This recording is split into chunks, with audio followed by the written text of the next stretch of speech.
बिस्मिल्लाहिर्रहमानिर्रहीम। हर देखने वाले स्टूडेंट को प्रोफेसर काशिफ रबी का सलाम।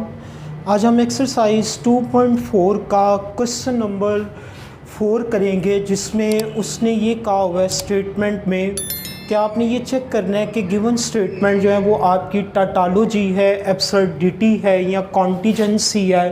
तो हम आज के लेक्चर का बाकायदा आगाज़ करने से पहले तमाम स्टूडेंट अपना कापी किताब कलम रेडी करें और मेरे चैनल को सब्सक्राइब करें, लाइक करें और इसको आगे शेयर करना नहीं भूलिएगा। तो आइए हम आज के लेक्चर का बाकायदा आगाज़ करते हैं। ये जो क्वेश्चन नंबर 4 है, इसका जो पहला पार्ट है आपके पास वो ये लिखा हुआ है P conjunction of negation P। तो इसमें अब आप क्या करेंगे, ये आप इसका P वाला लिखें। जब सिंगल होता है, जब एक बंदा बात कर रहा हो तो उसकी जो पॉसिबिलिटी है सिर्फ दो ही बनती हैं, या वो ट्रू है या फॉल्स है, या वो सच्चा है या वो झूठा है। तो यहाँ पे सिंगल P के लिए आपके ये दो पॉसिबिलिटी आ गई हैं, एक T और दूसरा F। अब आपने इस P की निगेशन करवा देनी है, तो इधर क्या आ जाएगा, F T आ जाएगा आपके पास। अब आपने इसकी कंजंक्शन करवानी है, तो ये क्या आ जाएगा। कंजंक्शन में क्या होता है कि अगर दोनों ट्रू हों तो फिर क्या होता है आपके पास, ट्रू आता है, अदरवाइज फॉल्स होता है। तो यहाँ पे आप ये देखें ज़रा, एक टू एक फॉल्स है तो इसकी कंजंक्शन क्या आ गई है आपके पास, फॉल्स आ गई है। तो इट मीन्स कि ये आपकी कंट्राडिक्शन है आपके पास, क्योंकि कंट्राडिक्शन एक ऐसी स्टेटमेंट होती है जो हमेशा रॉन्ग कंसीडर होती है। This is contradiction. ये क्या है आपके पास, कंट्राडिक्शन है। तो आप उसे मेंशन करें, दिस इज़ कंट्राडिक्शन। ये आपकी जो स्टेटमेंट है वो एक कंट्राडिक्शन है, विच इज़ ऑलवेज रॉन्ग, जो हमेशा रॉन्ग कंसीडर होती है। अब आप ये देखें, इसका जो दूसरा पार्ट है, दूसरे पार्ट में क्या लिखा हुआ है, P एरो। ये दूसरा पार्ट है, दूसरे पार्ट में उसने लिखा हुआ है P arrow and Q arrow P। इसमें अब दो वेरिएबल वो यूज़ कर रहे हैं। एक पहला जो है वो आपके पास P वेरिएबल है और दूसरा क्या है, Q वेरिएबल है। तो P के क्या होते हैं, पहले दो T लिखे जाते हैं, अगले जो दो है वो F लिख दिए जाते हैं। अब ये Q है तो इधर क्या आ जाएगा, एक T एक F, एक T एक F आ जाएगा आपके पास। अब आपने पहले ये ब्रैकेट वाला मसला हल करना है। तो इसमें क्या है कि Q आपका हाइपोथेसिस पे खड़ा है, जबकि P आपकी कंक्लूजन है। Q एरो P लिखा हुआ है। तो ये देखें, ये दोनों T है तो इधर T आ जाएगा, ये F है, ये T है तो T आ जाएगा, ये T ये F तो F आ गया, ये दोनों F हैं तो फिर भी F आ जाएगा। अब आपने क्या करना है कि ये पहले कॉलम को हाइपोथेसिस और ये तीसरे कॉलम को आपने कंक्लूजन कह देना है। तो इधर क्या आ जाएगा, P arrow Q arrow P। अब आपके पास ये आपका हाइपोथेसिस है, ये आपकी कंक्लूजन है। दोनों T है तो कंडीशनल T आती है, इधर भी दोनों T है तो T आ गई, ये दोनों F हैं तो फिर भी T आ जाएगी। अब ये देखो, स्टूडेंट की तैयारी तो अच्छी नहीं थी, लेकिन एग्जामिनर ने अच्छा कहा, अच्छा उसने सलूक किया, तो नतीजा क्या आ गया, 2 आ गया। अब ये देखें आप, लास्ट कॉलम की तमाम एंट्रीज जो है वो T एंड ट्रू हैं। तो ये आपकी स्टेटमेंट फिर क्या हो गई, टाटालॉजी। क्योंकि टाटालॉजी हम एक ऐसी स्टेटमेंट को बोलते हैं जो हमेशा ट्रू होती है, और हम ट्रूथ टेबल के साथ उसको इस तरह चेक करते हैं कि अगर चीज़ इसके लास्ट कॉलम के तमाम एलिमेंट्स ट्रू आ जाएं तो हम उसे कहते हैं कि ये ट्रू है। अब आप इसका तीसरा पार्ट देखिएगा, तीसरा पार्ट, तो तीसरे पार्ट में उसने क्या लिखा हुआ है, Q disjunction of negation of Q disjunction of P आ जाएगा आपके पास। यानी इसमें भी आपने दो वेरिएबल इस्तेमाल करने हैं, एक P वेरिएबल और दूसरा आपने इसमें Q वेरिएबल यूज़ करना है। तो इधर देखें आप, ये P वेरिएबल आ गया और ये आपका Q वेरिएबल है। तो इधर क्या आ जाएगा, P के पहले जो दो हैं वो T आ जाएंगे आपके पास और अगले दो F आ जाएंगे। Q के एक T होता है और एक F होता है, एक T होता है और एक F होता है। अब आपने Q की निगेशन करवा देनी है, Q की निगेशन, ये T है तो ये F हो गया, जो F था वो T हो जाएगा आपके पास। अब आपने क्या करना है इधर कि इनकी कंजंक्शन करवा देनी है आपने, डिसजंक्शन, सॉरी, तो डिसजंक्शन क्या है कि जब आपके दोनों फॉल्स होते हैं फिर फॉल्स होती है, अदरवाइज ट्रू। यानी एक टी आ जाए तो फिर टी होता है, सिंगल टी वाले केस में टी आ जाता है, इधर भी टी और इधर भी ये टी आ जाएगा आपके पास। आपने ये देखें, ये टी आ गया, दोनों टी थे तो फिर टी, इधर एफ आ जाएगा, तीसरे वाले में एफ और चौथे वाले में फिर टी आ जाएगा आपके पास। अब आपने क्या करना है कि ये ब्रैकेट वाला ये मसला तो हल हो गया। अब आपने ये जो दूसरा कॉलम है और ये जो चौथा कॉलम है, इन दूसरे और चौथे कॉलम की आपने इधर डिसजंक्शन करवा देनी है। चौथे कॉलम और दूसरे कॉलम की अब आपने इधर डिसजंक्शन करवानी है।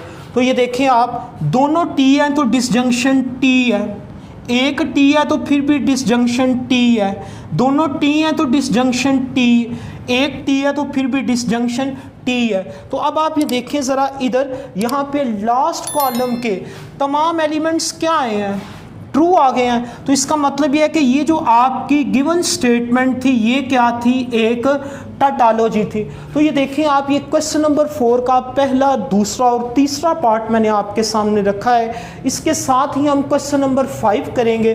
तो इसको आप इसका स्क्रीनशॉट ले लें, इसको जल्दी से नोट कर लें हम, ताकि हम आगे क्वेश्चन नंबर 5 को स्टार्ट कर सकें और फिर इस एक्सरसाइज को वाइंड अप करेंगे हम।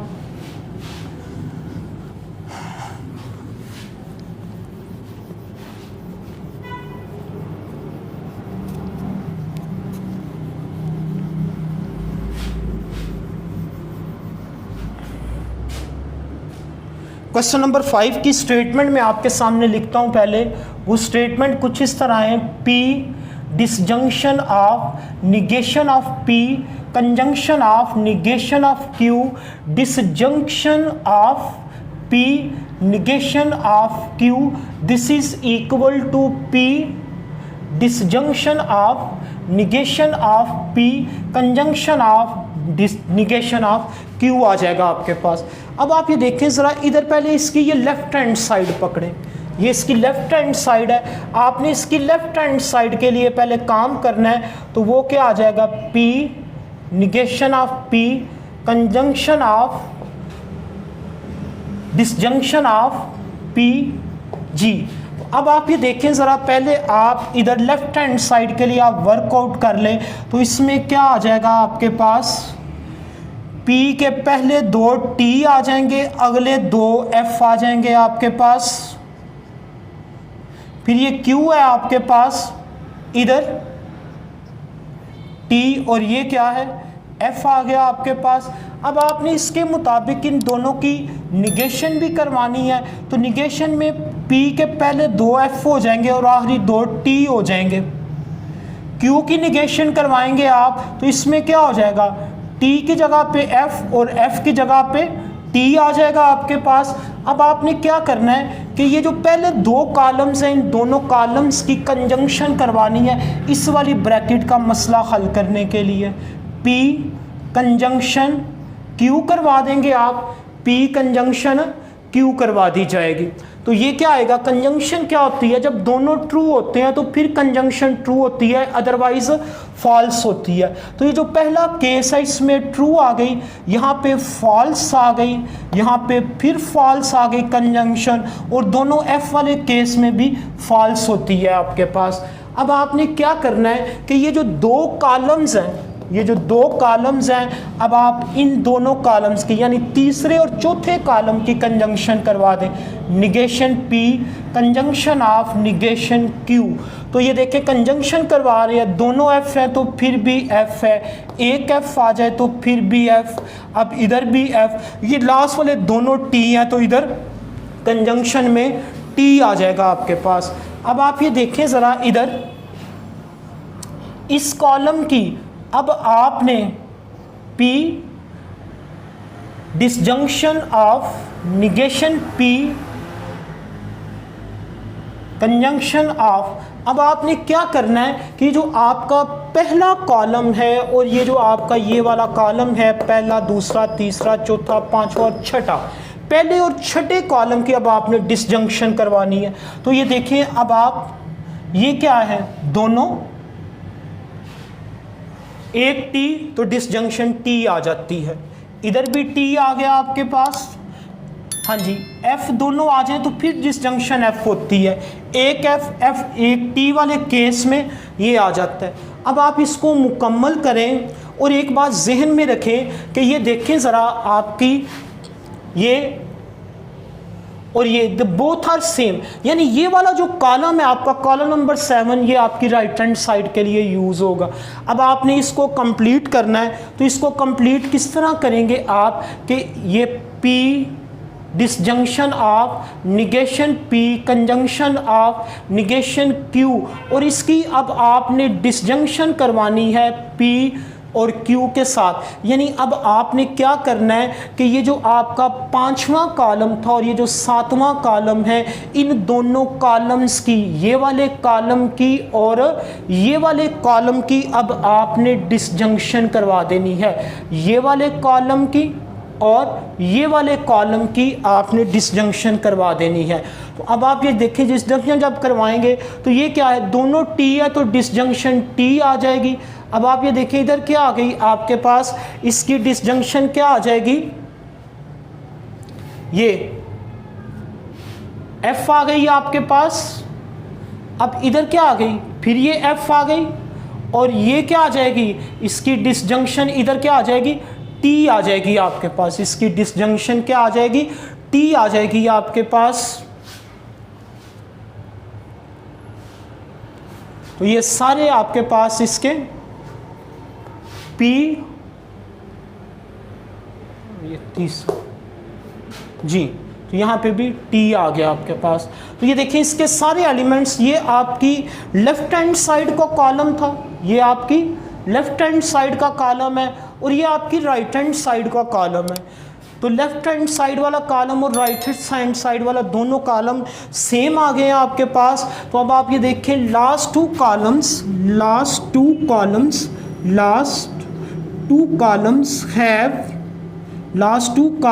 Have same entries, last two columns has same entries, so it is conclude